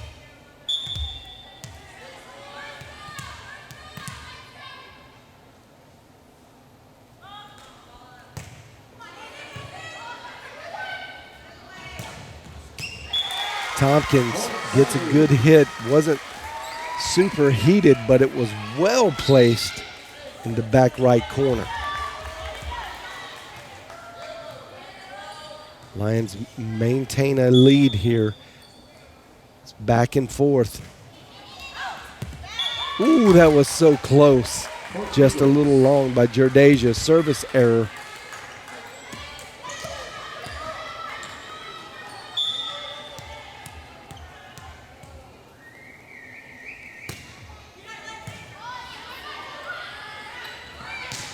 Tompkins comes up big for her team.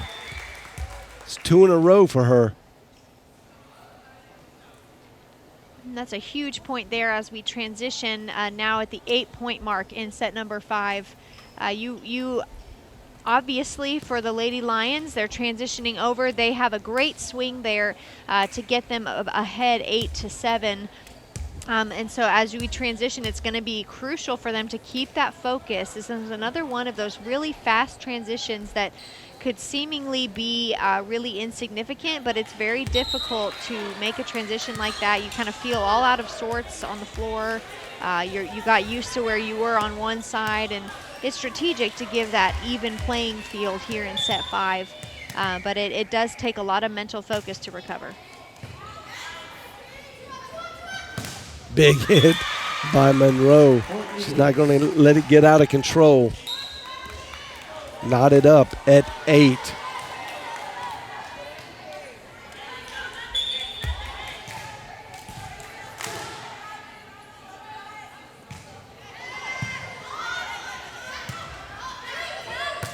Tompkins with the big hit. But great defense by Parsons to chase that down. Mealer with a big hit over the block. Mealer gets up so high.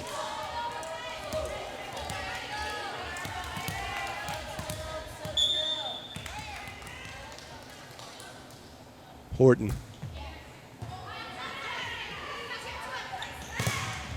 Oh, big block. Now that was a crucial error by the libero because she was standing out of bounds. Watch, she's out of bounds when it hits her. And now Coach Barbara Jackson is going to get a timeout. This is the first time there's been a 2-point lead. And again, like we've talked about, this fifth set only going to 15. So really, if you want to put it in perspective, imagine that we're getting to the score now would be 20 for the Lady Lions and maybe, let's say, 16 for Southwest Christian.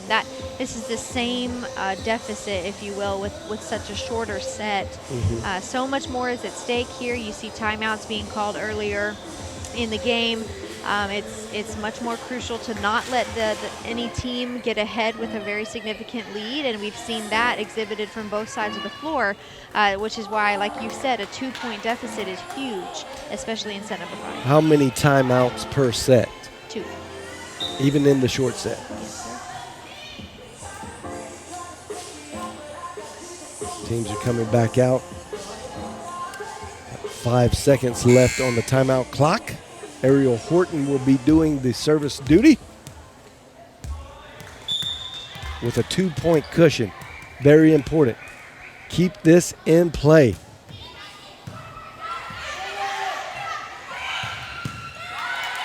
Good hit by Sanders. Mealer, long. Very, very close, but just a little long. Big point here for the Eagles.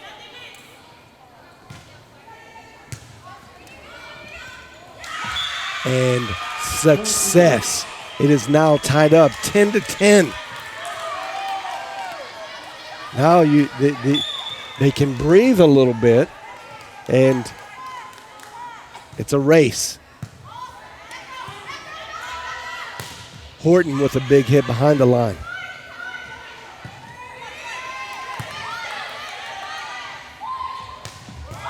Maddie Hartline with a slide play. I find myself jumping up here as I'm watching her jump. I know it. Celebration is so awesome. Love it. Yeah. Very excited. Huge, huge point. Stalaby serving.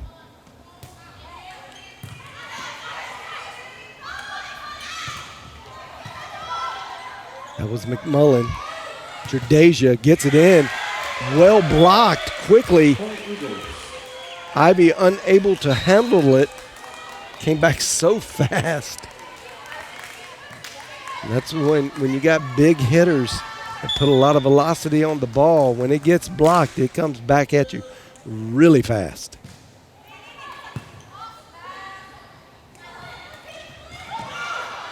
Good look by Jordasia. Good block by Jordasia and Hartline. Wow. It's tense. You could cut it with a butter knife. Very, very tense.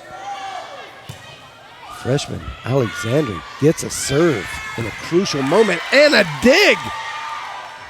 Jordasia crushes it to the middle back from the left side.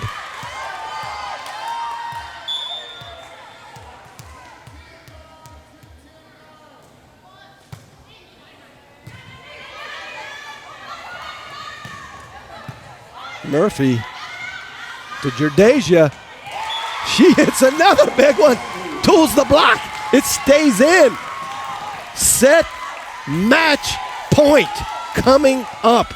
And the freshman, Lexi Alexander, has a chance to put it away right here.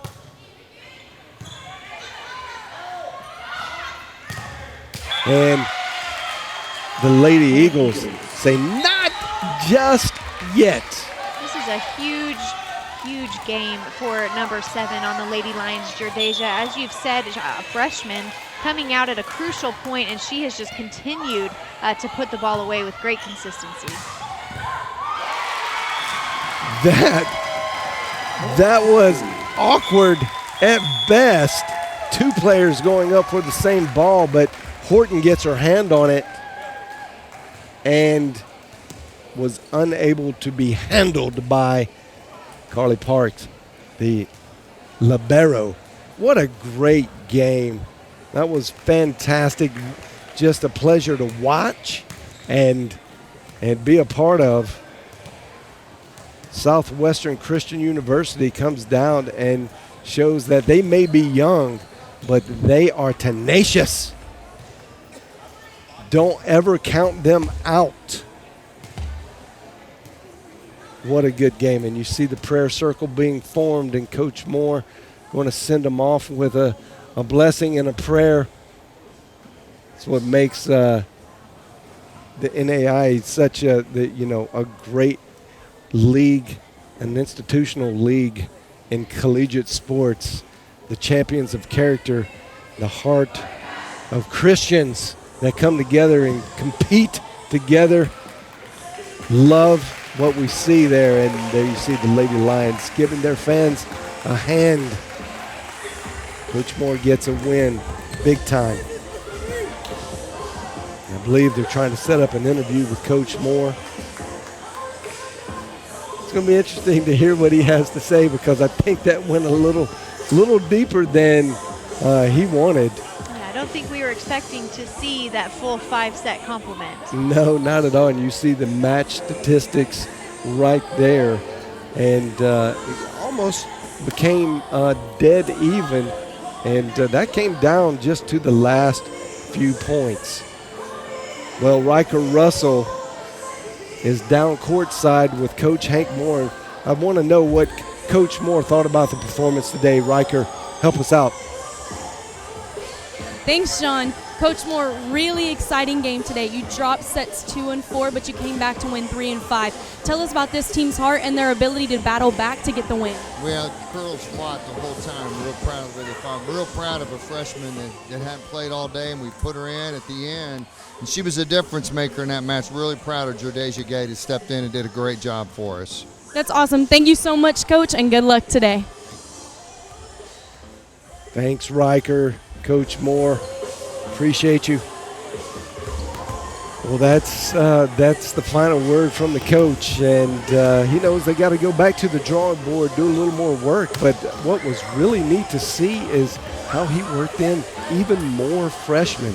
I mean, it was heavy freshmen right from the get-go. A lot of times, 2/3 of this team will be freshmen on the floor, but he has a lot more freshmen on the bench just trying to work their way up and doing a really great job. There's some freshmen, fantastic talent on that bench that we have not even seen yet. And Jordasia comes out today with a nice little party on those last 2 sets and gets a great win, and she was a big part of that, not only to say Tompkins and Ava Myers, and then the sophomore play, the solid, savvy sophomore play from Jancy Akers and Alexis Mealer. So that was a lot of fun to watch. And you can see there the upcoming schedule for the Lady Lions, all of their games. They've got to go to Goodwill, Oklahoma, play Oklahoma Panhandle State University, and then they go over to Plainview and play Wayland Baptist, and then they come back to Waxahachie and 2. Well, MacU is number 3 in the conference right now, playing very well, and they could contend for a top spot early on here. So we believe that is going to be a fantastic game where the Lady Lions have to come bring their absolute A game to get a win. So playing the tough ones up front in the season, and then they get USAO, who's right now at the bottom, but like we say, it's the Sooner Athletic Conference. Every game is going to be competitive and fun to watch. Be sure to tune into the SAGU Sports Network. If you can't make it here live and in person, we would love to host you while you watch your Lady Lions. And there are the up-to-date standings after today's game's action. Oklahoma sitting undefeated at the top, getting a win at Texas Wesleyan today. John Brown, very good team. MacU, Texas Wesleyan, John Brown, and Wayland Baptist all tied for that number 2 spot. That's going to get loosened up here as they play each other, but that's a lot of fun. Any departing thoughts, Devin? Well, if you're a Lady Lions fan watching today, I'm sure you're thrilled. We had a lot of back and forth, kind of a heart-wrenching game. I feel like I played. You played? I know. Yeah, It's the tension is, it's kind of hard to describe if you're not here, but everybody's quiet. It was funny. Even it was hard. It was so tense and dramatic that even the fans were getting into it by holding their breath. So it wasn't the usual hoorah moments, and that was a lot of fun to watch. I love that competitive tension myself. Well, we thank you for joining us, and on behalf of our wonderful student crew and producer James Lex, I'm John Cookman with my broadcast partner Devin Wines Webb, the Mizra's, and expecting. I'm not releasing any unannounced news, right? No, it's public. It's public.